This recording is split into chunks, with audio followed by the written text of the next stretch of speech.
কোষ বিভাজন। তো চলো আমরা শুরু করে ফেলি। তো শুরু করতে গেলে প্রথমে আমরা দেখতে পাচ্ছি কোষ বিভাজন কথাটার মানে কি। কোষ বিভাজন কথাটার মানে হইতেছে যে একটা কোষ বিভাজিত হয়ে, অর্থাৎ মাতৃকোষ বিভাজিত হয়ে যখন অপত্য কোষ তৈরি হবে, তখন সেটাকে আমরা বলবো কোষ বিভাজন। সো আমাদের এই জগতের মধ্যে কিন্তু আমরা অনেক ধরনের কোষ বিভাজন দেখতে পাই, রাইট?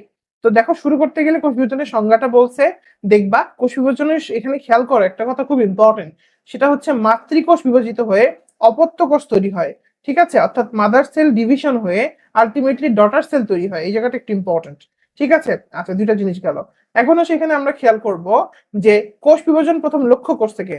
প্রথম কোষ বিভাজন লক্ষ্য করছে হচ্ছে ওয়াল্টার ফ্লেমিং, খুব গুরুত্বপূর্ণ। তাহলে যদি পরীক্ষা প্রশ্ন করে প্রথম কোষ বিভাজন লক্ষ্য করছে কে, প্রথম কথাটার মানেই তো ফার্স্ট, তাই না? ফার্স্টে এফ আছে, আবার ফ্লেমিং এর মধ্যেও এফ আছে। এফ দিয়ে আমরা মনে রাখবো কি বলতো, এফ দিয়ে আমরা মনে রাখবো ফ্লেমিং প্রথম কি করছে বলতো, কোষ বিভাজন লক্ষ্য করছে। কোথায় দেখছে? এটা দেখছে স্যালামান্ডারের মধ্যে। স্যালামান্ডারের বৈজ্ঞানিক নামটা একটু পড়ো, ট্রাইতুরুস বলা আছে, তাই না? তুরুস তুরুস কেমন জানি দেখবা। কোষ থেকে কোষের সৃষ্টি হয়, এটা কে বলছে? মনে রাখবা, কোষ থেকে কোষের সৃষ্টি হয়, এটা বলছে রুডলফ ভিরসাউ। কে বলছে? রুডলফ ভিরসাউ। ঠিক আছে, এবার মনে রাখতে পারো যে একটা কোষ থেকে কোষের সৃষ্টি হয়, এটা একটা রুড মানুষ বলছে, রুড রুড। হ্যাঁ, এখানে অনেকগুলো বিজ্ঞানী পাবো এই অধ্যায়গুলো পড়তে গেলে, আমরা দেখবো ইনশাল্লাহ। আসো এখন শুরু করি আমরা। হ্যাপ্লয়েড মানে কি? মনে রাখতে হবে প্রত্যেকটা জীবে কিন্তু ইউনিক সংখ্যক বা নির্দিষ্ট সংখ্যক ক্রোমোজোম থাকে। যেমন মানুষের ক্ষেত্রে কিন্তু 23টা, মাছির ক্ষেত্রে কিন্তু 4টা, এগুলো একটু জানতে হবে। তো মানুষের ক্ষেত্রে দেখা যায় 2 সেট ক্রোমোজোম থাকে, অর্থাৎ প্রত্যেকটা ক্রোমোজোমের 2টা কপি থাকে। অর্থাৎ ক্রোমোজোম 1 এর 2টা কপি আছে, ক্রোমোজোম 2 এর 2টা কপি আছে, ক্রোমোজোম 3 এর 2টা কপি আছে। প্রত্যেকটা ক্রোমোজোমের কয়টা করে কপি আছে? 2টা করে। যখন একটা ক্রোমোজোমের 2টা করে কপি থাকে, তখন সেটাকে আমরা বলি কি বলতো, ডিপ্লয়েড কোষ। কথা বুঝে গেছে? আচ্ছা, আর যদি কোনো কারণে একটা করে কপি থাকে, সেটাকে আমরা বলি হ্যাপ্লয়েড কোষ।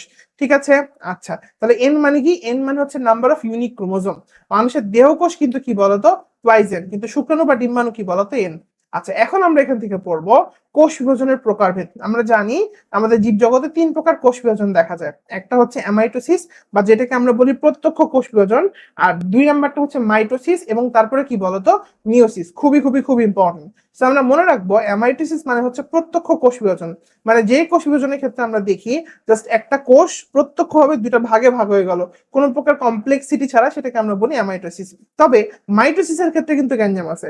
মাইটোসিসের ক্ষেত্রে মনে রাখতে হবে এটাকে বলে সমীকরণিক কোষ বিভাজন। আমরা জানি একটা সমীকরণের যেমন কি থাকে বলতো, লেফট হ্যান্ড সাইড থাকে, রাইট হ্যান্ড সাইড থাকে, তাই না? ঠিক একইভাবে মাইটোসিস কোষ বিভাজনের ক্ষেত্রেও কি হয়, মাতৃকোষে যতগুলো ক্রোমোজোম থাকে, অপত্য কোষে ততগুলাই ক্রোমোজোম কি হয় বলতো, তৈরি হয়। সেখানে এই কথাটাই কিন্তু বলছে। মাইটোসিস কোষ বিভাজনের অপর নাম কি? এটাকে আমরা বলি সমীকরণিক কোষ বিভাজন। আরেকটা আছে মায়োসিস, বা যেটাকে আমরা বলি হ্রাসমূলক কোষ বিভাজন। কি বলি এটাকে আমরা? হ্রাসমূলক কোষ বিভাজন। ঠিক আছে, অর্থাৎ মায়োসিসের মাধ্যমে কি হয়, আলটিমেটলি ক্রোমোজোম সংখ্যা আলটিমেটলি কি হয় বলতো, হ্রাস পায়। সেগুলো আমরা সবই দেখবো আস্তে আস্তে। আসো এখন আমরা নিচে যাই। যে কোষ বিভাজনের মাধ্যমে এই যে প্রকৃত কোষের নিউক্লিয়াস এবং ক্রোমোজোম উভয় একবার বিভাজিত হয়, তাকে আমরা বলবো মাইটোসিস। এবং মাইটোসিসের ক্ষেত্রে একটা কথা মাথায় রাখবা, সম আকৃতি সম্পন্ন, সমগুণ সম্পন্ন 2টা অপত্য নিউক্লিয়াস তৈরি হবে। অর্থাৎ একটা কোষে যখন মাইটোসিস কোষ বিভাজন হবে, তখন আলটিমেটলি কি হবে বলতো, সম আকৃতির গুণ সম্পন্ন এবং সমগুণ সম্পন্ন কি হবে বলতো, অপত্য নিউক্লিয়াস তৈরি হবে। এখানে আরো কিছু কথা আছে, একটু বেসিক আমরা জেনে নেবো এখান থেকে। আমরা মনে রাখবো মাইটোসিস কোষ বিভাজন কোথায় হয়। মাইটোসিস কোষ বিভাজন সাধারণত হয় কোথায় বলতো, দেহকোষে। কোথায় হয়? দেহকোষে। আর মায়োসিস কোথায় হয়, এটাই কিন্তু গণহারে পোলাপাইন ভুল করে। মনে রাখবা মাইটোসিস কোষ বিভাজন হয় হচ্ছে দেহকোষে, আর মায়োসিস হয় হচ্ছে জনন কোষে না, জনন মাতৃকোষে। সাবধান, এটা যেন কোনোভাবে ভুল না হয়। মাইটোসিস কোথায় হয়? দেহকোষে। এবং মায়োসিস কোথায় হয়? জনন মাতৃকোষে। ঠিক আছে, আচ্ছা, মায়োসিস কিন্তু জ দিয়ে আরেকটা জায়গাতেও হয়, জাইগোটে। ঠিক আছে, তো মনে রাখতে পারো মায়োসিস হয় জ দিয়ে, যেগুলোতে আছে জনন মাতৃকোষে, জনন কোষ না কিন্তু, আবারও বলতেছি, এবং জাইগোটে। আচ্ছা, জাইগোটে কার ক্ষেত্রে হয়? নিম্ন শ্রেণীর জীবের ক্ষেত্রে, যেগুলো ফকির মিসকিন, ঠিক আছে, যেমন শৈবাল, ছত্রাক, এগুলোর ক্ষেত্রে। উচ্চ শ্রেণীর জীবের ক্ষেত্রে কোথায় হয়? জনন মাতৃকোষে। ঠিক আছে, এই বেসিকটা কিন্তু আমাদের লাগবেই। আচ্ছা, সেগুলো গেল এখান থেকে। এখন আসো মাইটোসিস যখন হয়, তখন আলটিমেটলি 2টা জিনিস হয়। কি কি হয়? একটা কোষ মানে আসলে কি, তুমি যদি একটা কোষের বেসিকটা তুমি দেখো, তুমি দেখবে একটা কোষের মধ্যে মেইনলি থাকে নিউক্লিয়াস, এবং তার পাশে থাকে কি বলতো, সাইটোপ্লাজম। তো কোষ যখন বিভাজন হয়, তখন আলটিমেটলি এখানে নিউক্লিয়াসের বিভাজন হয় এবং সাইটোপ্লাজমের বিভাজন হয়। মানে প্রথমে এই নিউক্লিয়াসটার বিভাজন হয়, তারপর এই সাইটোপ্লাজমটার বিভাজন হয়, তাই না? আচ্ছা, নিউক্লিয়াসকে বায়োলজির ভাষায় বলে ক্যারিয়ন। কি বলে বাবা? ক্যারিয়ন। ক্যারিয়ন মানে কি? নিউক্লিয়াস। তো মনে রাখতে হবে ক্যারিয়নের যখন, ভালো করে শোনো বেসিকটা, ক্যারিয়নের যখন আলটিমেটলি বিভাজন হয়, মানে নিউক্লিয়াসের যখন বিভাজন হয়, তখন আমরা তাকে বলি ক্যারিওকাইনেসিস। আর সাইটোপ্লাজমের যখন বিভাজন হয়, তখন আমরা তাকে বলি সাইটোকাইনেসিস। কোনটা প্রথমে হয়? প্রথমে নিউক্লিয়াসের বিভাজন হয়, অর্থাৎ ক্যারিওকাইনেসিস প্রথমে হয়, এরপর কি হয় বলতো? সাইটোকাইনেসিস হয়। ঠিক আছে? আচ্ছা, তাহলে আশা করা হচ্ছে এটা বুঝতে পারছি। এটা কিন্তু পরীক্ষায় অনেকবার আসছে যে নিউক্লিয়াসের বিভাজনকে কি বলে? ক্যারিওকাইনেসিস বলে। কি বলে? ক্যারিওকাইনেসিস বলে। ঠিক আছে? আচ্ছা, তাহলে আশা করা হচ্ছে এগুলো ক্লিয়ার। কারো যদি মনে রাখতে অনেক কষ্ট হয় ক্যারিওকাইনেসিস মানে নিউক্লিয়াসের বিভাজন, তাহলে কেন মনে রাখতে পারো? কতে ক্যারিওকাইনেসিস, নতে নিউক্লিয়াসের বিভাজন। আচ্ছা, এখনো সেখান থেকে আমরা পড়বো এই ক্যারিওকাইনেসিস নামটা কে দিছে? তোমরা সবাই শাক খাইছো না? শাক দিয়ে মনে রাখবো। সতে স্লাইখার, কতে ক্যারিওকাইনেসিস। শাক পাতা খাইছো তো? লাল শাক খাইছো না? তোমরা রাখবো সতে স্লাইখার, কতে ক্যারিওকাইনেসিস। এবং ওয়াল্টার ফ্লেমিং পরবর্তীতে ফ্লেমিং এর মধ্যে আছে, ফ্লেমিং কি করছে? মাইটোসিস নামকরণ করছে। তাহলে ফ্লেমিং ওয়ার্ডটা থেকে আমরা কি কি শিখলাম? ফতে ফার্স্ট কোষ বিভাজন দেখছিল ওই স্যালামেন্ডারের মধ্যে, শুরুতে পড়ছি। এবং 2 নাম্বার হচ্ছে কি বলতো? 2 নাম্বার হচ্ছে ফ্লেমিং এর মধ্যে আছে, ও প্রথম মাইটোসিস দেখছে। এই মাইটোসিসের ফলে কি হয়? আলটিমেটলি যেহেতু সমান সমান অংশে বিভক্ত হয়, সেই জন্য মাইটোসিসকে সমীকরণিক বিভাজন বলে। মাইটোসিস কোথায় হয়? মেইনলি দেহকোষে হয়। দেহর যত কোষ রিলেটেড জায়গা আছে সবগুলো রিডিং পড়বা এখানে। হ্যাঁ, এখানে একটা কথা খুব ভুল করে বলা পাই, মনে রাখতে হবে এক জননাঙ্গ, এটা কিন্তু একটা অঙ্গ, এটা একটা দেহের অংশ। আলটিমেটলি জননাঙ্গের গঠন এটা কিন্তু মাইটোসিস প্রক্রিয়ার মাধ্যমে হয়। মাইটোসিসের বৈশিষ্ট্য প্রচন্ড গুরুত্বপূর্ণ, প্রচন্ড গুরুত্বপূর্ণ। মাইটোসিস প্রক্রিয়া কি হয় বলতো? প্রত্যেকটা ক্রোমোজোম আলটিমেটলি কি হয়? ক্রোমাটিডে বিভক্ত হয়। এটা আমরা পড়বো একটু পর। মাইটোসিসের মাধ্যমে কি হয়? প্রত্যেকটা ক্রোমোজোম অনুদৈর্ঘ্য, নট অনুপ্রস্থ বরাবর, ঠিক আছে, অনুদৈর্ঘ্য বরাবর আলটিমেটলি কি হয় বলতো? আমার ক্রোমাটিডে বিভক্ত হয়। এবং তুমি যদি খেয়াল করো মাইটোসিসের বাকি সবগুলো বৈশিষ্ট্যের মধ্যে দেখো, ক্রোমোজোম সংখ্যা সমান থাকে, সমগুণ সম্পন্ন হয়, ক্রোমোজোম সংখ্যা সমান থাকে, সমান আয়তনের হয়। ওই জন্য এখানে কিন্তু লিখে দিছি যে এখানে সব বৈশিষ্ট্য হচ্ছে সমান সমান সমান, শুধু 1 নাম্বারটার ক্ষেত্রে মনে রাখবো ক্রোমাটিড দেখা যায়। ঠিক আছে, এখন তুমি একটা জিনিস চিন্তা করো, এই যে তুমি মেডিকেল প্রিপারেশন নিচ্ছ বা তুমি যে কোনো পরীক্ষার প্রিপারেশন সারা জীবনে নিছো, একটা জিনিস চিন্তা করে দেখো তো, পরীক্ষার প্রিপারেশন তুমি আসলে কতক্ষণ নাও? অনেক সময় ধরে নাও না? কিন্তু পরীক্ষাটা হয় কতক্ষণ ধরে? অনেক কম সময় ধরে না? তো মনে রাখতে হবে একটা কোষ যখন বিভাজিত হবে, আলটিমেটলি কোষের প্রস্তুতি দশা থাকে। মনে রাখবো প্রস্তুতির সময়টা কিন্তু অনেক বেশি হয়। তো এই যে আমরা যখন কোষ বিভাজন বলি, কোষের সে প্রস্তুতির দশাটাকে আমরা বলি ইন্টারফেস। কি বলি? ইন্টারফেস। যেমন ইন্টারমিডিয়েটে তোমরা কি করো? পড়াশোনা করো, তারপর যে আলটিমেটলি কি করো? এইচএসসি পরীক্ষা দাও, তাই না? তো ঠিক একইভাবে ইন্টারফেস দশাটা হচ্ছে প্রস্তুতি দশা, আর অ্যাকচুয়াল মাইটোসিসটাকে আমরা বলি এম ফেজ। কি বলি? এম ফেজ, মানে যেখানে আসলে মাইটোসিস হয়ে থাকে। তাহলে আমরা কি বুঝাতে পারছি? মনে রাখতে হবে তোমার প্রস্তুতির মধ্যেই দেখা যায় মাইটোসিসের 90 থেকে 95% সময় চলে যায়, আর মাত্র 5 থেকে 10% সময় কোথায় যায় বলতো? এই বিভাজনের মধ্যে যায়। ঠিক আছে, অর্থাৎ এম ফেজের মধ্যে যায়। এখানে এই কথাটাই বলছে, দেখো যে একটা কোষের সৃষ্টি হবে, বৃদ্ধি হবে, বিভাজন হবে, এই 3টা কাজ যেই চক্রের মাধ্যমে হয় সেটাকে আমরা বলি কোষ চক্র। এটার কথা কে বলছে? হাওয়ার্ড এবং পেল বলছে। একটা মানুষের বডিতে কতগুলা কোষ থাকে? ভালো করে খেয়াল করে, 100 ট্রিলিয়ন, অথবা 10 টু দি পাওয়ার কতগুলা বলতো বাবা? 10 টু দি পাওয়ার 14টা। ঠিক আছে, মনে রাখতে হবে কিছু কোষ খুব দ্রুত কি করতে পারে বলতো? বিভাজন করতে পারে। যেমন ভ্রূণ, ভ্রূণ দেখবা ছোট্ট একটা ভ্রূণ হুট করে বড় হয়ে গেছে। বা মেরিস্টেম মানে ভাজক টিস্যু, ভালো করে মনে রাখো এটা। আর কিছু কোষ আছে যেগুলো জীবনও বিভাজিত হয় না, মেডিকেল আসছিল। মনে রাখবা পলাশ, লিখে রাখো বাবা, মনে রাখবা পলাশ। পলাশ মানে কি? পতে হচ্ছে পেশি কোষ, তারপরে পতে হচ্ছে পেশি কোষ, লতে হচ্ছে লাল রক্ত কোষ বা যেটাকে আমরা বলি আরবিসি, শতে কি বাবা? শতে হচ্ছে স্থায়ী কোষ, এবং শতে হচ্ছে স্নায়ু কোষ। তাহলে যদি তোমাকে পরীক্ষায় প্রশ্ন করে কোন কোন কোষগুলো বিভাজিত হয় না, মনে রাখতে হবে কোন কোষ বিভাজিত হয় না। মনে রাখবো পলাশ। কি মনে রাখবো বলতো? আমরা মনে রাখবো পলাশ। ঠিক আছে, এখন আসো, এই যে কোষ চক্র যেটাকে আমি বললাম তোমাকে একটু আগে 2 ধাপে বিভক্ত, কোষ চক্রের 90 থেকে 95% সময় যায় প্রস্তুতি নিতে, এটাকে আমরা বলি ইন্টারফেজ। আর মাত্র মাইটোসিস হইতে বা অ্যাকচুয়াল যে পরীক্ষাটা সেটা হইতে সময় লাগে কতক্ষণ বলতো? মাত্র 5 থেকে 10%। এখন ইন্টারফেসকে আমরা 3টা ভাগে ভাগ করি। কি কি? একটা হচ্ছে জি1, একটা হচ্ছে এস, একটা হচ্ছে জি2। মুখস্থ করো, জি1, এস এবং কি বলতো বাবা? জি2। হ্যাঁ, জি1 মানে কি ভাইয়া? জি1 মানে হচ্ছে গ্যাপ 1। জি1 মানে কি? গ্যাপ 1। এস মানে কি? সিনথেসিস। জি2 মানে কি? গ্যাপ 2। ঠিক আছে, এভাবে মুখস্থ করবা, জি1, এস, জি2। তারপরে কত? 30 থেকে 40, তারপর হচ্ছে 30 থেকে 50, তারপরে কত 10 থেকে 20 এভাবে মুখস্থ করে ফেলবে। কি বললাম? 30 থেকে 40, 30 থেকে 50, 10 থেকে 20 এভাবে পড়বা, ঠিক আছে? G1 G2। আচ্ছা, এই যে দেখো কোষচক্র প্রধানত কয়টা ভাবে বিভক্ত, খুব গুরুত্বপূর্ণ। একটা এমফেজ, একটা ইন্টারফেজ, এগুলো বলে ফেলছি। আচ্ছা, এমফেজের মধ্যে কতক্ষণ না 5 থেকে 10%, আর ইন্টারফেজে লাগে 90 থেকে 95%, ঠিক আছে? আচ্ছা, কি দেওয়া আছে? G1 এর মধ্যে প্রথমে সিদ্ধান্তর কথাটা বলা আছে, 2 নাম্বার সতে সিদ্ধান্ত, তারপরে কি মনে রাখবো, সতে সাইক্লিনের কথা বলা আছে। তারপরে মনে রাখবে এখান থেকে যে কি হয়, এখানে কি হয় বলতো, আরেকটা মনে রাখবা, G1 এর মধ্যে সিদ্ধান্ত মানে একটা কোষকে আলটিমেটলি বিভাজিত হবে নাকি হবে না, এটা এখানে সিদ্ধান্ত হয়। 2 নাম্বার কি, এখানে সাইক্লিন একটা প্রোটিন তৈরি হয়, যেটা সাইক্লিন ডিপেন্ডেন্ট কাইনেজ তৈরি করে, ফসফোরাইলেশন নিয়ন্ত্রণ করে। এবং মনে রাখবা দিয়ে এখানে সকল উপাদান তৈরি হয়, যা যা লাগবে ডিএনএ রেপ্লিকেশনের জন্য, আরএনএ রেপ্লিকেশনের জন্য, আরএনএর জন্য, প্রোটিন তৈরির জন্য, ঠিক আছে? এবং আরেকটা জিনিস হচ্ছে যে G1 এর মধ্যে যে কোষটা আর কোনোদিন বিভাজিত হবে না, সে সারা জীবনের জন্য আবদ্ধ থেকে যায়। তাহলে এখান থেকে আমরা দন্ত স দিয়ে সবগুলো মনে রাখবো। সতে সিদ্ধান্ত হবে, সতে সাইক্লিন তৈরি হবে যেটা ফসফোরাইলেশন করবে, সাইক্লিন মানে তো আমরা জানি, আর সতে সকল উপাদান তৈরি হবে এবং সতে সারা জীবনের জন্য আটকে যাবে, শেষ। এখনো সেখান থেকে আমরা পড়বো এস দশা। মনে রাখবো এস ফর সিনথেসিস, এখানে ডিএনএ রেপ্লিকেশন হবে এবং ডিএনএ রেপ্লিকেশনের মাধ্যমে কি হবে বলতো, আলটিমেটলি একটা ডিএনএ থেকে আরো দুইটা কি হবে বলতো, আমাদের ডাবল হেলিক্স ডিএনএ তৈরি হবে, ঠিক আছে? এবং ডিপ্লয়েড কোষে ডিএনএ পরিমাণ দ্বিগুণ হয়ে যায় এবং ডিএনএ এর সাথে সাথে আরেকটা জিনিস তৈরি হবে, এখানে হিস্টোন প্রোটিন তৈরি হবে। কি তৈরি হবে? হিস্টোন প্রোটিন তৈরি হবে, শেষ। আচ্ছা, এবং এটা কিন্তু পরীক্ষাতে অনেকবার আসছে যে ডিএনএ সিনথেসিস কোথায় হবে, ডিএনএ সিনথেসিস কখন হয়, এস দশাতে হয়, শেষ। এরপর আসে গ্যাপ টু।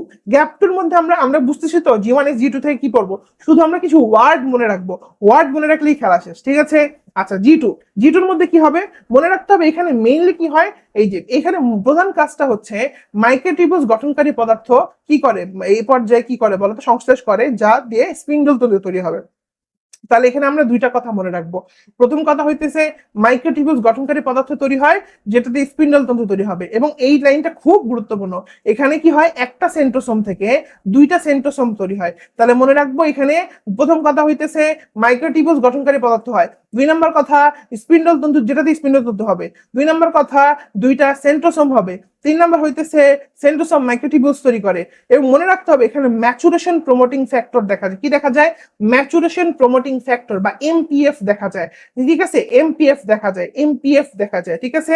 মনে রাখতে হবে একটা কোষ যখন G1 পার করে আসে, তারপর এস পার করে, তারপর G2 পার করে, G2 পার করার পর ওকে এমপিএফ পেতে হয়, অর্থাৎ ম্যাচুরেশন প্রমোটিং ফ্যাক্টর পেতে হয়, এবং সেটার মাধ্যমে সে আলটিমেটলি কি করে বলতো, আমার কোষ বিভাজনে প্রবেশ করে। যেমন দেখো একজন বাচ্চা কি করে বলতো, কলেজে ফার্স্ট ইয়ার পড়ে, সেকেন্ড ইয়ার পড়ে, তারপর টেস্ট পরীক্ষা দেয়। টেস্ট পরীক্ষা হচ্ছে ম্যাচুরেশন প্রমোটিং ফ্যাক্টরের মতো, যখন সে পাশ করে যায় টেস্ট পরীক্ষায় তখন আলটিমেটলি তাকে এইচএসসি পরীক্ষায় বসতে দেয়। তো এখানে এই কথাগুলো। আচ্ছা, এখন কোষ চক্রের নিয়ন্ত্রক হচ্ছে 4 ধরনের সাইক্লিন প্রোটিন। কি করে এগুলা? ডি তে দৌড়াদৌড়ি, মনে রাখবা সাইক্লিন ডি। কি কি আছে? ডি আছে, তারপর মনে এ আছে, বি আছে, সি কিন্তু নাই, তারপর ডি আছে, ই আছে। শুধু মনে রাখবা সি তে সাইক্লিন সি নাই, সাইক্লিন সি বলে কোনো কিছু এক্সিস্ট করে না দুনিয়াতে। আচ্ছা, ডি তে দৌড়াদৌড়ি, ডি ফর দৌড়াদৌড়ি, মনে রাখবা G1 থেকে এস এ নিয়ে যায়, এস থেকে জি তে নিয়ে যায়, শেষ। ই তে মনে রাখবা ই, এভাবে পড়বা। তাহলে আমার সাথে সাথে পড়ো। ডি কি করে, সাইক্লিন ডি কি করে, দৌড়াদৌড়ি করে G1 থেকে এস, এস থেকে G2, শেষ। ই কি করে মনে রাখবে, ই ফর রেপ্লিকেশন, ই রেপ্লি, ই রেপ্লি, ই রেপ্লি মানে এটা রেপ্লিকেশনে হেল্প করে, শেষ। এতে কি করে, অ্যাক্টিভ করে, অ্যাক্সিলারেশন করে, অ্যাক্টিভ করে, অ্যাক্সিলারেশন করে ডিএনএ রেপ্লিকেশনকে। আর ই কি করে, রেপ্লিকেশনের জন্য প্রস্তুত করে, ঠিক আছে? আচ্ছা, এবং লাস্ট হচ্ছে বি, মনে রাখবা বি ফর ব, সবকিছু। ব মানে এ মাইটোসিসের জন্য সবকিছু তৈরি করে, পর্যায় সমূহ, যেটা পরীক্ষার জন্য মারাত্মক ইম্পর্টেন্ট, ঠিক আছে?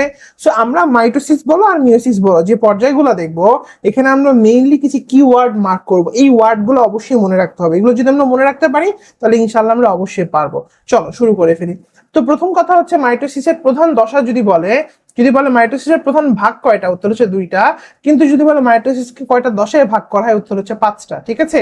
তো প্রথমে শুরু হচ্ছে প্রোফেজ। প্রো মানে হচ্ছে আদি, ফেজ মানে হচ্ছে দশা, অর্থাৎ আদি দশা বা আদ্য পর্যায়। মনে রাখতে হবে মাইটোসিস কোষ বিভাজনের সবচেয়ে দীর্ঘস্থায়ী দশা হচ্ছে প্রোফেজ, শেষ পড়া।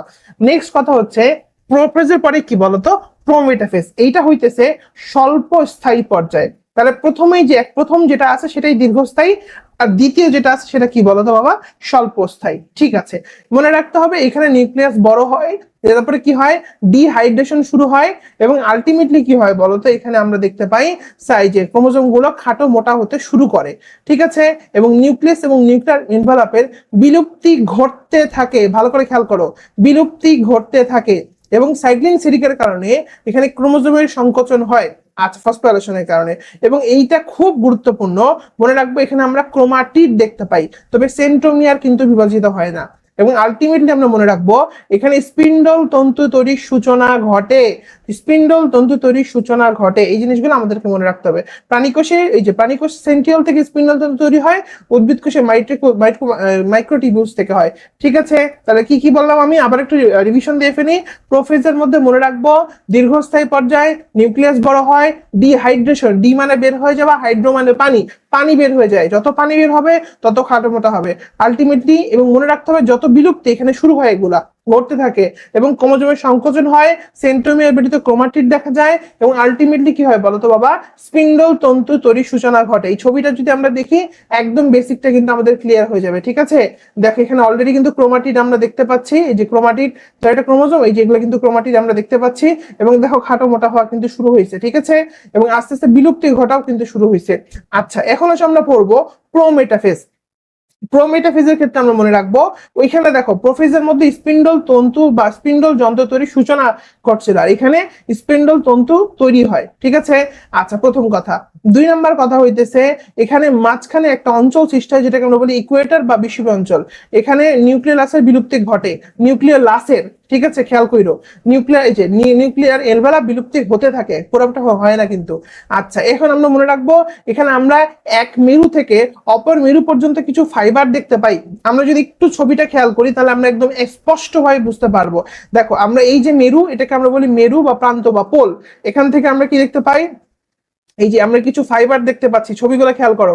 হ্যাঁ, এই যে ফাইবার দেখতে পাই, এগুলোকে আমরা কি বলি, এগুলোকে আমরা বলি স্পিন্ডল ফাইবার, এবং স্পিন্ডল ফাইবার গুলো মিলে একটা যন্ত্র তৈরি করে, সেটাকে আমরা কি বলি, স্পিন্ডল যন্ত্র। আচ্ছা, তাহলে আশা করা যাচ্ছে এই জিনিসগুলো আমরা খুব সুন্দর করে বুঝতে পারছি। ঠিক আছে, আচ্ছা এখন আসো আমরা আবার এখানে ফিরে আসি।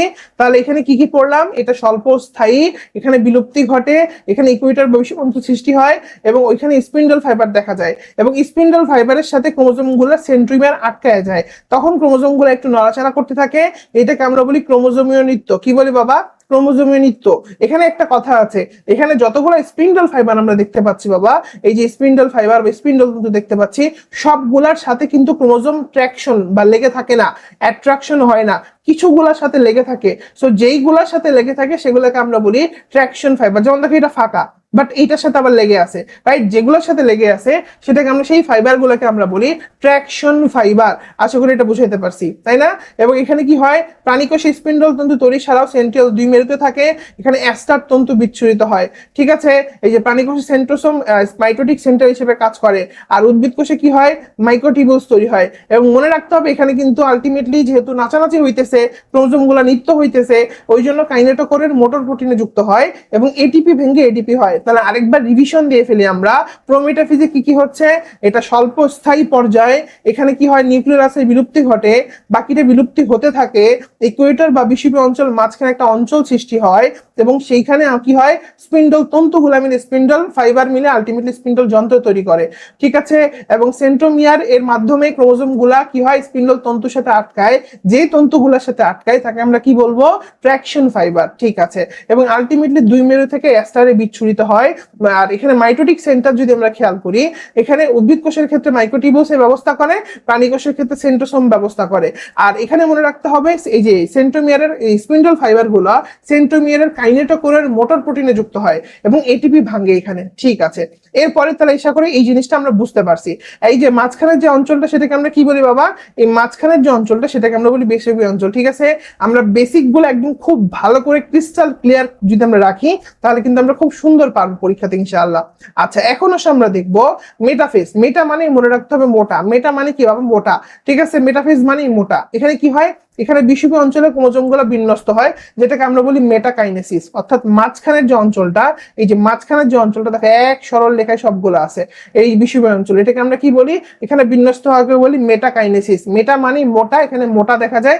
মোটা মানে কি, একটা জিনিস কখন মোটা হয়, যখন যেখানে অনেক বেশি ঘন হয়, কনডেনসেশন হয়, কয়েলিং হয়, সব ক দিয়ে কনডেনসেশন হয়, কয়েলিং হয়, ক্রোমোজোম গুলো অনেক খাটো মোটা হয়, ঠিক আছে। আর খাটো মোটা হলে আকৃতি নির্ণয় করা যায়। এবং এইখানকার কোটি টাকার একটা প্রশ্ন, সেটা হচ্ছে এখানে কিন্তু সেন্ট্রোমিয়ার ভাগ হয়। তাহলে মেটাফেজ থেকে আমরা কি কি পড়বো, মেটা মানে মোটা, এখানে বিষুবী অঞ্চলে ক্রোমোজোম গুলো বিন্যস্ত, মেটাকাইনেসিস বলে, সবচেয়ে খাটো মোটা দেখা যায়, কনডেনসেশন কয়েলিং হয়, তারপর আলটিমেটলি আকৃতি নির্ণয় হয়, সেন্ট্রোমিয়ার বিভক্ত হয়, শেষ। অ্যানাফেজ মানে কি, মনে রাখবে, অ্যানা মানে হইতেছে গতি, অ্যানা মানে কি বাবা, গতি, আর ফেজ মানে হচ্ছে দশা। অর্থাৎ এখানে কি হয়, এখানে সেন্ট্রোমিয়ার গুলো দেখো আগের ধাপেই কিন্তু সেন্ট্রোমিয়ার ভাগ হয়ে গেছে, রাইট। মেটাফেজে কিন্তু সেন্ট্রোমিয়ার ভাগ হয়েছে, এটা কিন্তু পারাই লাগবে, ঠিক আছে। আর পরবর্তী ধাপে কি হয়, পরবর্তী ধাপে অপত্য ক্রোমোজোম তৈরি হয়। অপত্য ক্রোমোজোম তৈরি হওয়ার পর কি হয়, আলটিমেটলি কিন্তু দুই মেরুগামী মানে আগায় যায় ওরা, ঠিক আছে। মেরুমুখী চলন হয়, মেরুমুখী চলনের ক্ষেত্রে সেন্ট্রোমিয়ারটা অগ্রগামী, প্রচন্ড গুরুত্বপূর্ণ কথা। বাহুদ্বয় অনুগামী, দেখো এখানে আমাদের যাচ্ছে যে এই সেন্ট্রোমিয়ারটা সামনে যায় আর বাহুগুলা পিছন পিছন যাচ্ছে। তাহলে আমরা মনে রাখবো, যদি বলে প্রত্যেকটা ক্রোমাটিড অপত্য ক্রোমোজোমে কোথায় পরিণত হয়, এটা মেডিকেলে আসছিল 2018-19 সালে, উত্তর হবে অ্যানাফেজ দশায়, উত্তর হবে অ্যানাফেজ দশায়। যদি বলে অপত্য সেন্ট্রোমিয়ার কোথায় হয়, উত্তর হবে মেটাফেজ দশায়। যদি বলে অপত্য ক্রোমাটিড কোথায় তৈরি হয়, উত্তর হবে প্রোফেজ দশায়। বুঝাতে পারছি, খুব গুরুত্বপূর্ণ কিন্তু। আচ্ছা, এবং এখানে VLGI দেখা যায়, ভি মানে হচ্ছে মেটাসেন্টিক, এল মানে হচ্ছে সাবমেটাসেন্টিক, জে মানে হচ্ছে অ্যাক্রোসেন্টিক, আই মানে হচ্ছে টেলোসেন্টিক। পরবর্তীতে মেরুর কাছে বসালেই শেষ। এবং লাস্ট হচ্ছে কি বলতো, আমাদের টেলোফেজ পর্যায়ে। টেলোফেজে প্রোফেজে যা হয়েছে উল্টা হবে, দুই মেরুতে যায়, ওখানে ডিহাইড্রেশন হচ্ছিল, এখানে হাইড্রেশন হবে, ওইখানে নিউক্লিয়ার এনভেলাপ বা নিউক্লিয়াস এগুলো বিলুপ্তি হচ্ছিল, এগুলো আবার ঘুরে আসবে, এই কথাগুলো এখানে বলা আছে, শেষ। এখনো সেখান থেকে আমরা দেখবো সাইটোকাইনেসিস। তাহলে আমরা এতক্ষণ পর্যন্ত যা পড়লাম পুরোটা হচ্ছে ক্যারিওকাইনেসিস, ক্যারিও মানে নিউক্লিয়াস, নিউক্লিয়াসের মধ্যে বিভাজন। এখন আমরা দেখবো সাইটোকাইনেসিস। সাইটোকাইনেসিস কথাটার মানে কি, মনে রাখতে হবে, বিভাজনরত সাইটোপ্লাজমের যে বিভাজন সেটাকে আমরা বলি সাইটোকাইনেসিস। এন্ডোপ্লাজমিক রেটিকুলাম থেকে আসা ফ্র্যাগমোপ্লাস্ট এবং ভেসিকল মিলে আলটিমেটলি কোষ প্লেট তৈরি করে। খুব গুরুত্বপূর্ণ একটা কথা মনে রাখতে হবে, কোষ প্লেট আমরা কার ক্ষেত্রে দেখতে পাই, উদ্ভিদ কোষের ক্ষেত্রে দেখতে পাই। কোষ প্লেট থেকে আলটিমেটলি এখানে কোষ প্রাচীর তৈরি হয়, ঠিক আছে। এখানে আমরা খেয়াল করব, এই যে বিষুবী অঞ্চলে লাইসোসোমের মতো ফ্র্যাগমোপ্লাস্ট জমা হয়, পরবর্তীতে প্লাজমা লেমা নামে একটা ঝিল্লি হয়, সেটা মিলে কোষ প্লেট তৈরি করে। তাহলে উদ্ভিদ কোষের ক্ষেত্রে আমরা কি দেখতে পাই, কোষ প্লেট দেখতে পাই, ঠিক আছে। আর মনে রাখতে হবে প্রাণী কোষের ক্ষেত্রে কি হয়, কোষ ঝিল্লি দেখা যায়। ভালো করে খেয়াল করো, উদ্ভিদ কোষের ক্ষেত্রে কোষ প্লেট আমরা দেখতে পাই, প্রাণী কোষের ক্ষেত্রে আমরা সাইটোকাইনেসিসে কোষ ঝিল্লি দেখতে পাই। কি হয় আসলে, প্রাণী কোষের ক্ষেত্রে যেটা হয় সেটা হচ্ছে যে প্রাণী কোষের স্পিন্ডল যন্ত্রের বিষুবী অঞ্চলে কোষ ঝিল্লির গর্তের ন্যায়, কোষ ঝিল্লিটা গর্তের ন্যায় ভিতরে ঢুকে যায় এবং ঢুকে দুই ভাগ হয়ে যায়। এখানে অ্যাক্টিন এবং মায়োসিন, তোমরা জানো অ্যাক্টিন এবং মায়োসিন কিন্তু সংকোচনকারী প্রোটিন, এরা এখানে প্রচন্ড পরিমাণে গুরুত্বপূর্ণ ভূমিকা পালন করে। আচ্ছা, এখন আমরা পড়বো, এই যে আমরা ক্যারিওকাইনেসিস দেখলাম, এরপর আমরা সাইটোকাইনেসিস দেখলাম, তাই না।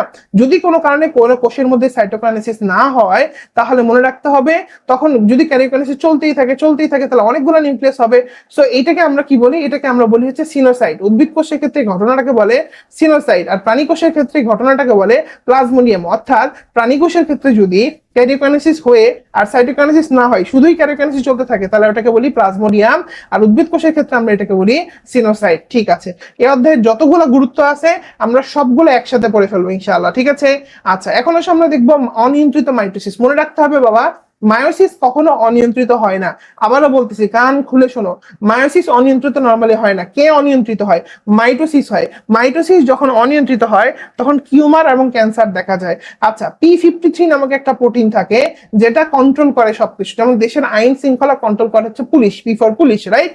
তো ঠিক একইভাবে P53 কিন্তু গার্ডিয়ান হিসেবে কাজ করে, এটা সবকিছু কন্ট্রোল করে। তো P53 যদি কোনো কারণে ডিফেক্টিভ হয়ে যায়, তখন তাকে আমরা কি বলি বলতো, তখন তাকে আমরা বলি কিন্তু টিউমার এবং ক্যান্সার, ঠিক আছে। কোষচক্র তখন নিয়ন্ত্রণ হারায় ফেলে। কোষচক্র নিয়ন্ত্রণকারী দুইটা প্রোটিন আছে, কাইনিজ এবং সাইক্লিন। মনে রাখবা, এই যেখান থেকে কিছু টার্ম আছে, এগুলো পরীক্ষাতে খুব দেয় এবং তোমরা এগুলো পেঁচায় ফেলো, ঠান্ডা মাথায় শুনবা, একবার বুঝে নিবা, এমনি মনে থাকবে। দেখো, টিউমার সৃষ্টি হওয়াকে বলে অনকোজেনেসিস। তুমি কেমনে পড়বা, মনে রাখবা টিউমার অন হয়ে গেছে, টিউমার অন হয়ে গেছে, টিউমার অন হয়ে গেছে, টিউমার অন হয়ে গেছে, কোথায়? অনকোজেনেসিসে, শেষ। তারপর কোষচক্র বিনষ্ট করে কে? কোষচক্র বিনষ্ট করে একটা জিন, নাম হচ্ছে অনকোজিন, পড়া শেষ। যারা ক্যান্সার সৃষ্টিতে উৎসাহিত করে তাদেরকে কি বলে? মানে উৎসাহ দেয়, তাদেরকে বলে মিউটাজেন। তুমি কি মনে রাখবা? ক্যান্সার সৃষ্টিতে উৎসাহ দেয় মোটা। তাহলে আমরা কি বললাম? ক্যান্সার সৃষ্টিতে উৎসাহ দেয় কে? মোটা। মিউটাজেনিক পদার্থগুলো আলটিমেটলি কার্সিনোজেনিক, কার্সিনো মানে ক্যান্সার, শেষ। টিউমার ছড়ায় পড়াকে কি বলে? এটাকে বলে মেটাস্টাসিস। এভাবে মনে রাখবা, একটা মেয়ে ছিল, ওই মেয়েটার বডিতে টিউমার ছড়ায় পড়ছে, যে টিউমার ছড়ায় পড়ে মেয়েটার বডিতে, মেটা, শেষ পড়া। আচ্ছা, পাপি ভাইরাস, পাপি মানে পাপিলোমা ভাইরাস, ক্যান্সার তৈরি করে। ভাইরাসের B6 এবং 7 নামক দুইটা জিন ক্যান্সার তৈরি করে। তাহলে আশা করা যাচ্ছে এখানে টার্মগুলো পড়ে ফেলছে। আরেকবার রিভিশন দিয়ে ফেলি। টিউমার সৃষ্টি হওয়া, টিউমার অন হয়ে গেছে, কোষচক্র বিনষ্টকারী জিন অনকোজিন। তারপরে ক্যান্সার সৃষ্টিতে উৎসাহ দেয় হচ্ছে মোটা মানে মোটাজেন। আর কার্সিনোজেনিক, এটা তো ক্যান্সার সৃষ্টিকারী পদার্থ। টিউমার ছড়ায় পড়াকে কি বলে? টিউমার মেটা দেহে ছড়ায় পড়ছে, মেটাস্টেসিস। পাপি ভাইরাস কি করে? ক্যান্সার তৈরি করে। B6 এবং B7 দুটা জিন ক্যান্সার তৈরি করে। আচ্ছা, এখন আমরা দেখবো সেল ডেথ, যেখান থেকে আমাদের পরীক্ষা অনেকবার প্রশ্ন আসছে। সেল ডেথ কি মনে রাখতে হবে? সেল আমাদের দুই ভাবে মৃত্যু হয়, কোষের মৃত্যু, একটা নেক্রোসিস, একটা অ্যাপোপ্টোসিস। মনে রাখবা, N for necrosis, N for nutrition, অর্থাৎ নিউট্রিশন বা পুষ্টির কারণে যদি কোনো কারণে বা বিষাক্ত পুষ্টির কারণে যদি কোষ মারা যায়, ওটাকে আমরা বলি নেক্রোসিস। আর অ্যাপোপ্টোসিস কি বাবা? যদি জেনেটিক্যাল একটা কোষ মরে যায়, এমনি মরে গেছে, ঠিক আছে, ওটাকে আমরা বলি অ্যাপোপ্টোসিস। যেমন আমাদের জন্মের সময় কিন্তু হাতের আঙ্গুলগুলো লাগানো থাকে, মাঝখানে কিন্তু চামড়া থাকে, বড় তো এগুলো মরে যায়, এমনি মরে যায়। আমাদের আরবিসি এমনি মরতেছে, ঠিক আছে। এই যে আমি এরকম বললাম, কিছু কোষ মরে গেল, এগুলো জেনেটিক্যালি এমনি মরে, ঠিক আছে। এগুলো সবই হচ্ছে কি বলতো? অ্যাপোপ্টোসিস, ঠিক আছে। এই যে ভ্রূণ অবস্থার 5টা আঙ্গুলের কথা বলা আছে, লক্ষ লক্ষ কোষ আমাদের মারা যাচ্ছে, রক্ত এপিথেলিয়ামের মধ্যে কোষ মারা যাচ্ছে, ঠিক আছে, এগুলো আমরা দেখবো এখান থেকে। মাইটোটিক ইন্ডেক্স কি? খুব গুরুত্বপূর্ণ একটা জিনিস, মনে রাখতে হবে। একটা মানুষের ক্যান্সার কত হারে বাড়ছে, কি হারে বাড়ছে, মানুষটা কতদিন বাঁচবে, এটা মোটামুটি একটা এস্টিমেশন দাঁড় করানো যায় মাইটোটিক ইন্ডেক্সের মাধ্যমে। তুমি এটা একটা ভাগফল দেয়, এটা একটা অনুপাত। তুমি নিচে দিবা তোমার বডির সবগুলা কোষের সংখ্যা, উপরে দিবা কতগুলা কোষ মাইটোসিস করতেছে, শুধু মাইটোসিস করতেছে, খেয়াল করো, মিওসিস না কিন্তু। উপরে দিবা কতগুলা কোষ মাইটোসিস করতেছে, নিচে দিবা মোট কোষের সংখ্যা। আলটিমেটলি যে অনুপাতটা আসবে সেটাই হচ্ছে মাইটোটিক ইন্ডেক্স, ঠিক আছে। এবার আমরা দেখবো হচ্ছে কি বলতো বাবা? মায়োসিস বা হ্রাসমূলক কোষ বিভাজন। চলো আমরা শুরু করে ফেলি। সো মায়োসিস কোষ বিভাজনের ক্ষেত্রে তোমাকে প্রথমে মাথায় রাখতে হবে যে এইখানে N2 হয়, নাইট্রোজেন হয়। N2 মানে কি ভাই? নাইট্রোজেন। N2 মানে কিন্তু আসলে নাইট্রোজেন, বাট তোমাকে মনে রাখার জন্য তোমাকে আমি বলতেছি, তুমি মনে রাখবে N2, অর্থাৎ নিউক্লিয়াস 2বার বিভাজন হয় আর ক্রোমোজোম 1বার বিভাজন হয়, এটা পরীক্ষায় দিবে, ঠিক আছে। এবং আলটিমেটলি একটা কোষ থেকে 4টা অপত্য কোষ তৈরি হবে, এটা, হ্যাঁ। তাহলে যে প্রক্রিয়ায় একটা মাতৃকোষ থেকে 4টা অপত্য কোষ তৈরি হয় এবং অপত্য কোষের ক্রোমোজোম সংখ্যা মাতৃকোষের ক্রোমোজোম সংখ্যার অর্ধেক হয়, সেটাকে আমরা বলি মায়োসিস। তাহলে মায়োসিসের ক্ষেত্রে কি হয়? অপত্য কোষের ক্রোমোজোম সংখ্যা মাতৃকোষের ক্রোমোজোম সংখ্যার কি হয় বাবা? অর্ধেক হয়, ঠিক আছে। তাহলে এগুলো গেল এখান থেকে। এখন হচ্ছে কিছু বিজ্ঞানী, চলো এগুলো আমরা ট্রিক্স দিয়ে পড়ে ফেলি। বিজ্ঞানী যেমন বেনেডিং এবং হাউসার, মনে রাখবো, হতে হাউসার, হতে হ্যাপ্লয়েড গ্যামেট দেখছে, কোথায়? অ্যাসকারিসে। আচ্ছা, স্টেজ বার্গার, এই যে বার্গার যে বিজ্ঞানী আছে, মনে রাখবা বার্গারের কি থাকে? দেখবা বার্গার খাইছো না, দেখবা বার্গারের ভিতরে কিন্তু লেটুস পাতা দেওয়া থাকে, তাই না? তোমার বার্গারের ভিতর পাতা, পাতা মানে পুষ্প, তাই না? তোমার স্টেজ বার্গার পাতা মানে পুষ্পক উদ্ভিদের মধ্যে হ্রাসমূলক বিভাজন দেখছে। ফার্মার এবং মুর, মনে রাখবা ফার্মাররা কি করে বলতো? দেখবা ফার্মারদের কিন্তু আস্তে আস্তে এখন আয় আর কমে যাচ্ছে, তাই না? তোমার ফার্মার মানেই হ্রাসমূলক বিভাজন লক্ষ্য করে। ফার্মার মানে কি করে? এই যে ফার্মার কি করছে, প্রথম হ্রাসমূলক বিভাজনকে মিওসিস বলছে, ঠিক আছে, মিওসিস বলছে, ঠিক আছে। আচ্ছা, মনে রাখবা গো, অর্থাৎ গোল কৃমির জননাঙ্গের মধ্যে মায়োসিস দেখছে হচ্ছে বোভেরি, ঠিক আছে। যাই হোক, সেখানে পরবর্তীতে এই যে এটাকে বলে মিওম বা লেসেন, এর উপর বেস করে এটার নাম মিওসিস বা আলটিমেটলি মায়োসিস বলা হয়েছে, ঠিক আছে। সেগুলো আমরা এখান থেকে দেখবো। তাহলে হতে হাউসার, হতে হ্যাপ্লয়েড, অ্যাসকারিসের মধ্যে বার্গারের পাতা পুষ্প। ফার্মার কি করছে? মায়োসিস নামকরণ করছে, মায়োসিস বলছে গো, অর্থাৎ গোলকৃমি জননাঙ্গে দেখছে বোভেরি, শেষ। এখনো সেখান থেকে আমরা পড়বো মায়োসিস কোথায় হয়। তো আমি তোমাকে একটু আগে এটাও পড়াই দিছি, মনে রাখতে হবে মায়োসিস আলটিমেটলি দুইটা জতে হয়। একটা হচ্ছে জতে জনন মাতৃকোষ, আবারও বলতেছি এটা কিন্তু পরীক্ষায় দিবে এবং তোমরা গণহারে ভুল করবা, জনন কোষ না, জনন মাতৃকোষ, টুয়াইস এনে, ঠিক আছে। আচ্ছা, তাহলে উচ্চ শ্রেণীর জীবের ক্ষেত্রে কোথায় হবে? জনন মাতৃকোষে হবে। আর উচ্চ শ্রেণীর জীবের ক্ষেত্রে কোথায় হবে? জনন মাতৃকোষে হবে। আর নিম্ন শ্রেণীর জীবের ক্ষেত্রে কোথায় হবে? জাইগোটে হবে। নিম্ন শ্রেণীর জীব যেগুলো ফকির মিসকিন এদের কোথায় হবে? জাইগোটে হবে। ঠিক আছে, নিম্ন শ্রেণীর জীবের কোথায় হবে? জাইগোটে হবে। আমার সাথে মুখস্থ করো, নিম্ন শ্রেণীর জীবের কোথায় হবে? জাইগোটে হবে। উচ্চ শ্রেণীর জীবের কোথায় হবে? জনন মাতৃকোষে হবে। ঠিক আছে, আচ্ছা মনে রাখতে হবে তাহলে নিম্ন শ্রেণীর জীবের কোথায় হবে? জাইগোটে হবে। ভালো করে বুঝো, এটা এখান থেকে আরেকটা এমসিকিউ আসে। নিম্ন শ্রেণীর জীবের কোথায় হবে? জাইগোটে হবে। উচ্চ শ্রেণীর জীবের কোথায় হবে? জনন মাতৃকোষে হবে। কি হবে? জনন মাতৃকোষে। ঠিক আছে, আচ্ছা তার মানে মনে রাখবা নিম্ন শ্রেণীর জীবে জাইগোট তৈরি হওয়ার পর হবে, আর উচ্চ শ্রেণীর জীবে জাইগোট তৈরি হওয়ার আগে হবে, জনন মাতৃকোষে হবে। এইটুকু শুধু আরেকটা ওয়ার্ড খালি মনে রেখো। ঠিক আছে, তাহলে আশা করা হচ্ছে এগুলো ক্লিয়ার। লেপটোস মানে হইতেছে সুতা। লেপটোটিনের মধ্যে তুমি কি দেখবা? মনে রাখবে এখানে জল বিভাজন হয় এবং চিকন সুতার মতো দেখায়। এখানে অনেকগুলো ক্রোমোমিয়ার দেখায়। তুমি যদি একটু বেসিকটা ক্লিয়ার করে নাও তবে দেখবে যে দেখো ক্রোমোজোমের মধ্যে অনেকগুলো দানা দানা দেখাচ্ছে। এগুলো কি বাবা? এগুলো হচ্ছে ক্রোমোমিয়ার। এগুলো কি বাবা? এগুলো হচ্ছে ক্রোমোমিয়ার। তাহলে মনে রাখবে এখানে ক্রোমোমিয়ার দেখা যায়, আলোক অনুবীক্ষণ যন্ত্র দেখা যায়, ফুলের তোড়ার মতো দেখা যায় যেটাকে আমরা বুকে দশা বলি, আর পোলারাইজড বিন্যাস দেখা যায়। পড়া শেষ। তাহলে আমরা লেপটোটিনের ক্ষেত্রে কি মনে রাখবো? লেপটোটিনের ক্ষেত্রে মনে রাখবো লেপটোস মানে সুতা। সুতার মতো হয়। কেন হয়? কারণ জল বিয়োজন হয় এবং আলটিমেটলি শিকন সুতার মতো হয় এবং অনুবীক্ষণ যন্ত্র দেখা যায়, ক্রোমোমিয়ার তৈরি হয়, ক্রোমোমিয়ার দেখা যায় এখানে, ফুলের তোড়ার মতো বুকে দশা দেখা যায়, আর আলটিমেটলি পোলারাইজড বিন্যাস দেখা যায়। শেষ। এরপর আসে জাইগোটিনের ক্ষেত্রে আমরা একসাথে পড়বো। আমরা মনে রাখবো আমরা মনে রাখবো বাই, আমরা মনে রাখবো সাই। পড়া শেষ। কি বললাম? বাই সাই বা জাইগোটিন দশার মধ্যে কি হয়? আসলে এখানে বাইভ্যালেন্ট তৈরি হয়। বাইভ্যালেন্ট তৈরি হয়। বাইভ্যালেন্ট একটা কিওয়ার্ড। শেষ। আর বাইভ্যালেন্ট কেমনে তৈরি হয়? এই যে সমস্ত যে ক্রোমোজোম এই দুটো একসাথে মিলে বাইভ্যালেন্ট তৈরি করে। আর তৈরি হওয়ার প্রক্রিয়াকে আমরা বলি সাই মানে সাইনাপসিস বা সিনাপসিস। তাহলে পড়া কিন্তু এখানেও শেষ। জাইগোটিনের ক্ষেত্রে কি হয়? বাই সাই। জাইগোটিনের মধ্যে বাইভ্যালেন্টের মাধ্যমে সিনাপসিস তৈরি হয়। ঠিক আছে, পড়া শেষ। এই যে বাইভ্যালেন্ট কি? বাইভ্যালেন্ট হচ্ছে বাই মানে হচ্ছে দুই।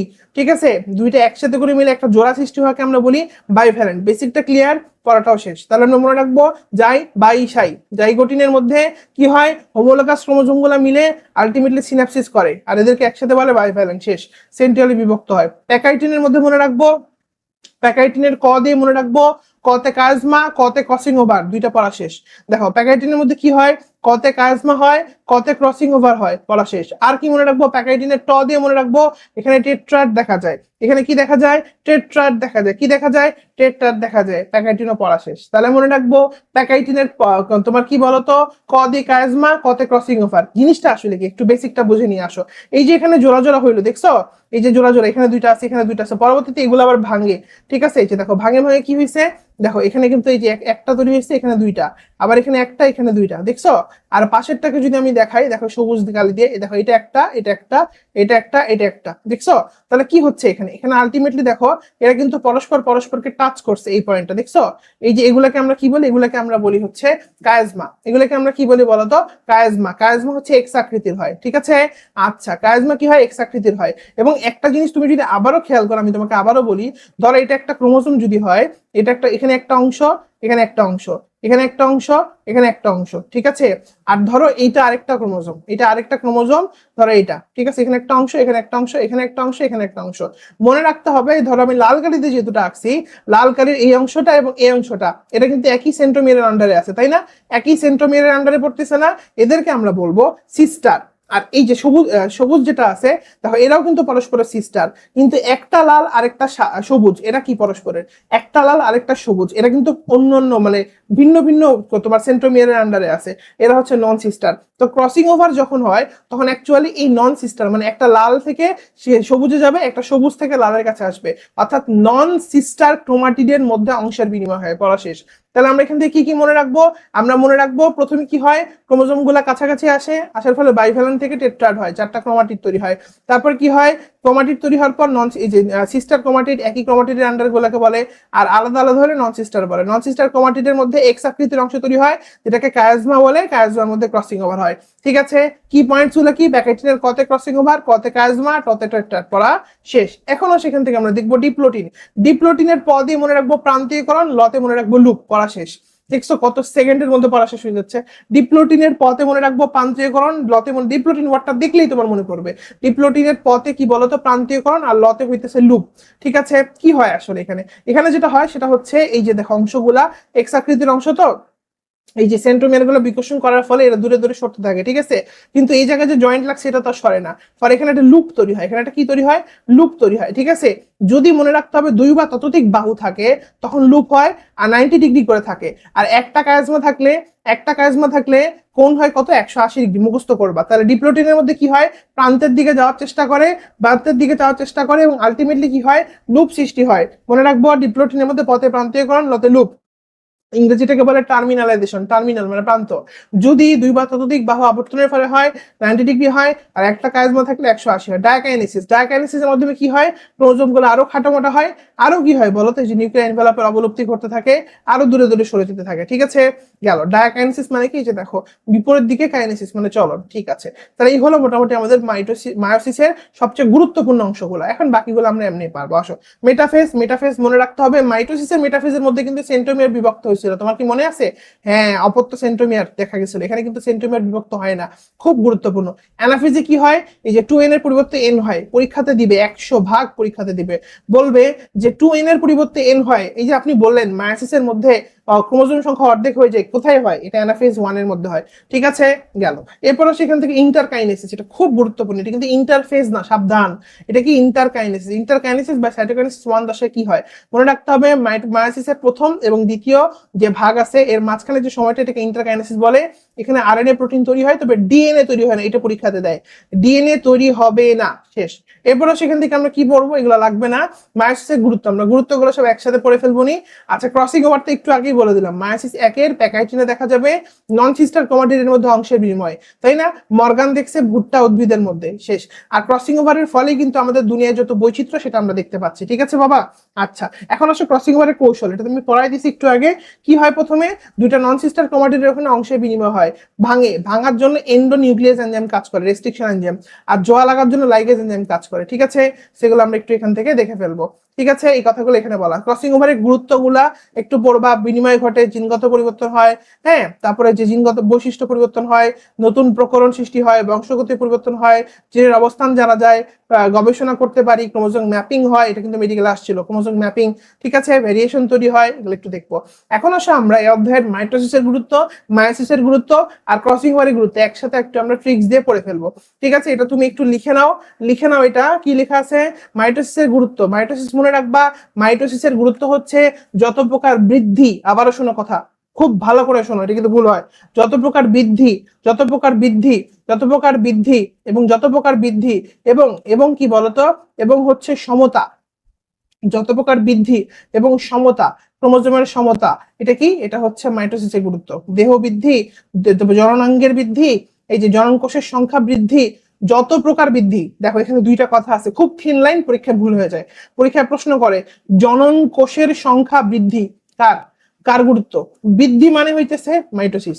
আর যদি বলে জনন কোষ সৃষ্টি, তাহলে কার গুরুত্ব, মায়োসিস। কথা বুঝে গেছে? আচ্ছা, আবার ধরো তোমাকে বললো ক্রোমোজোমের সমতা বজায় রাখা, কার গুরুত্ব, ক্রোমোজোমের সমতা, যে কোনো বৃদ্ধি, যে কোনো সমতা মানে মাইটোসিস। আর যদি বলে ক্রোমোজোম ধ্রুব রাখা, এটা কার, এটা মায়োসিস। কথা বুঝে গেছে? আই থিঙ্ক আমি বুঝাতে পারছি। তাহলে মনে রাখবো যত প্রকার বৃদ্ধি, যত প্রকার সমতা, যত প্রকার ক্ষয়পূরণ, সব হইতেছে কি বলতো, মাইটোসিস, ঠিক আছে। মাইটোসিস বদনার জন্য পিভিসি, এটাতে মনে রাখতে পারো, ঠিক আছে। বতে বংশবৃদ্ধি, দতে দেহ গঠন, দৈহিক বৃদ্ধি, নতে নির্দিষ্ট আকার আয়তন রক্ষা, হ্যাঁ। তারপরে জন্মতে হচ্ছে জননাঙ্গ কিন্তু একটা অঙ্গ, সাবধান, জননাঙ্গ একটা অঙ্গ। আবার জননকোষ সৃষ্টি মারা দিও না, জননকোষ সৃষ্টি কিন্তু কি, এটা কিন্তু মায়োসিসের গুরুত্ব, ঠিক আছে। এই জনকোষের সংখ্যা বৃদ্ধি, আচ্ছা, পুনরুৎপাদন, ক্ষয়পূরণ, এগুলা পড়বা, ঠিক আছে। ক্রোমোজোমের সমতা, নিউক্লিয়াস এবং সাইটোপ্লাজমের ভারসাম্য রক্ষা, এগুলো সব হইতেছে কি বলতো, মাইটোসিসের গুরুত্ব। বদনার জন্য পিভিসি মনে রাখবা।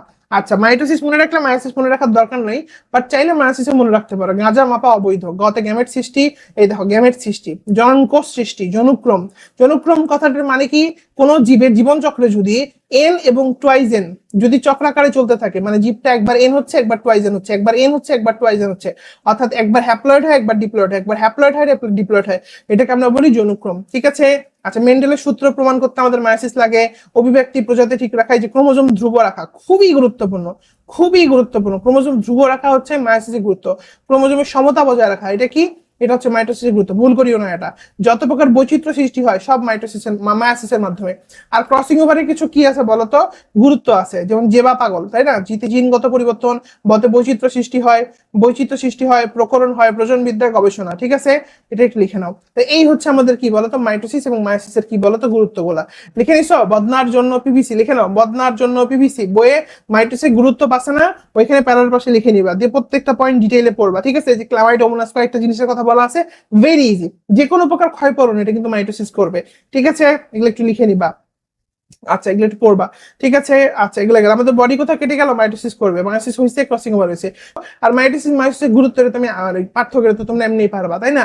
মাইটোসিস দেহকোষে হয়, অপত্য কোষ দুটো অপত্য কোষ হয়, এখানে 4টা হয়, এখানে ক্রোমোজোম সমান থাকে, এখানে ক্রোমোজোম অর্ধেক হয়ে যায়, তাই না। এখানে ইন্টারফেসটা দীর্ঘস্থায়ী, এখানে কি বলতো ক্ষণস্থায়ী, এখানে বায়োভ্যালেন্স তৈরি হয় না, এখানে হয়, ক্রসিং ওভার হয় না, এখানে হয়, যৌনক্রম নাই, এখানে হয়, যেহেতু ক্রসিং ওভার হচ্ছে, এটা ক্রোমোমিয়ার দেখা যায় না, এখানে হয়, এখানে নিউক্লিয়ার দশায় দীর্ঘস্থায়ী, এখানে কি বলতো স্বল্পস্থায়ী, এখানে সেন্ট্রোমিয়ার বিভক্ত হয়, এখানে হয় না, এই যে অবিভক্ত থাকে, এখানে এই যে ইন্টারফেসে ডিএনএ রেপ্লিকেশন হয়, এখানে ডিএনএ রেপ্লিকেশন মায়োসিসের ক্ষেত্রে প্রোফেজে হয়, তারপর নিউক্লিয়াস ক্রোমোজোম একবার বিভাজিত হয়, এখানে N2 পড়াই দিয়েছিলাম তোমাকে, তার মানে নিউক্লিয়াস দুইবার ক্রোমোজোম একবার বিভাজিত হয়, হ্যাপ্লয়েড, ডিপ্লয়েড, পলিপ্লয়েড সব জায়গায় মায়োসিস হতে পারে, হ্যাপ্লয়েড কোষের জীবনে মায়োসিস হয় না, খুব গুরুত্বপূর্ণ একটা পয়েন্ট। হ্যাঁ, মেন্ডেলের সূত্র মায়োসিস মাইটোসিস দিয়ে ব্যাখ্যা করা যায় না, এটা দিয়ে যায়।